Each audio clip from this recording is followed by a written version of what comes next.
Trump just changed Section 232 math. Yep. So what does that mean for your business? It gets more complicated. And it's all about aluminum, where I lived for many years. Yeah. So you need to recalculate what you're doing by June 8th. So there's new rules on steel, aluminum, copper, derivatives. Farms get a break. Yep. Factories don't. And if you make something out of aluminum, there's a break for manufacturers that make farm equipment. Basically, that's what it is. You'll see the headlines this morning calling on Trump's new steel and aluminum tariff. It's positive signs in Canada, but it's only if you make farm equipment. So, I'm Jack Jackson, Manufacturers Daily. Let's get into it. I ran a 34-year-old Canadian manufacturer. I owned it for 17 years with 90% of our sales going to the U.S. And here's what actually changes on Monday, what it means for your business, where mine did not succeed and we ended up having to move to the U.S., selling the company. So, Trump agreed and signed a new proclamation last Monday, I think. Yeah, it's Wednesday. Section 232 derivative tariff structure effective June 8th. The farm equipment reduction is real. That's what it states, which is great. It's down from 25% to 15%. That's a pretty good win for the manufacturers of in the agriculture sector, but analysts covering it were blunt on why it happened.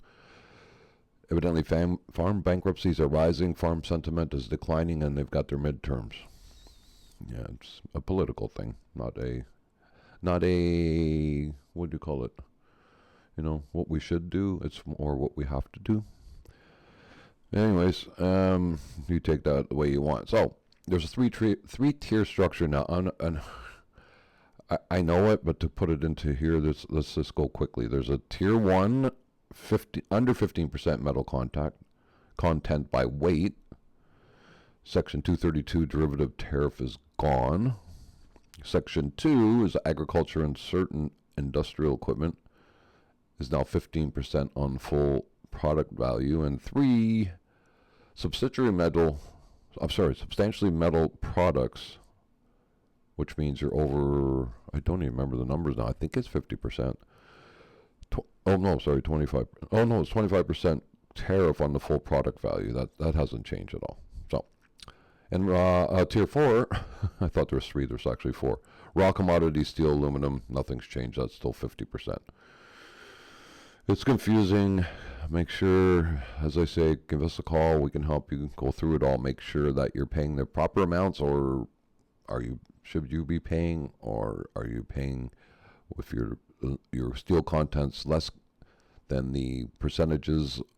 Anyways, it's a lot of work to do. So when I had the company for 17 years, my focus every morning was how do we get sales, how do we pay our expenses. To try to go through all this and figure all this out, of course we had staff and they would get into it till they get distracted, and then eventually when the bills just kept coming in and and then we spent more time fighting that, not taking care of our customers. Eventually we had to, 90% of our customers were in the U.S., so we had to give in. I went down, try to get somebody to manufacture for us in the U.S., and then they were nice enough to say, hey, would you like to sell them? I'm like, well, never thought about that really, but sure, and away we went. But we do still have a Canadian office, just not anywhere near the size of what the U.S. office is now. So anyways, let's get back to this. Here's the one that isn't in the headlines that matters the most for farm equipment, for the rate. The the Customs Border Patrol is now assessing Section 232 on U.S. sales price, not declared import invoice. What does that mean? That means that they're looking at your invoice, what you sold it to the customer, not at what you say it's worth. So we used to just value the products worth what they're worth, but some customers may pay more because, just because that's business, and some pay less because they're a better customer or have a discount, or through a corporate package that we work together with because they're a chain. Blah, blah, blah, blah. There's all different, as everybody knows that's in business. Not all prices are static. Now they're going to look at the price. I'm not sure how they're going to do this, but that's what they're going to charge on. There's no more, as I say here, if there is any gap between your declared import value and your actual U.S. transaction price, that gap is now an audit risk. For you that already do this, you know what this means. It's a lot more work. So, 3 things to answer before Monday. What percentage of your exported product is steel, aluminum, or copper by weight? 15% threshold determines your tier. Second, is your declared import value accurate? And third, does a 15% agriculture equipment rate affect your customer? Only you would know that if you're in agriculture. So, evidently, stats here say Canada exported nearly 2.6 million tons of aluminum last year.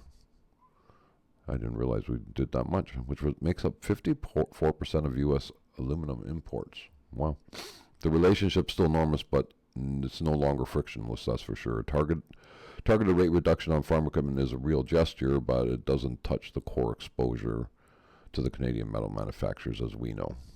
As you know, we were over 50% of our product was made of aluminum, so we got hammered. So June 8th is the day.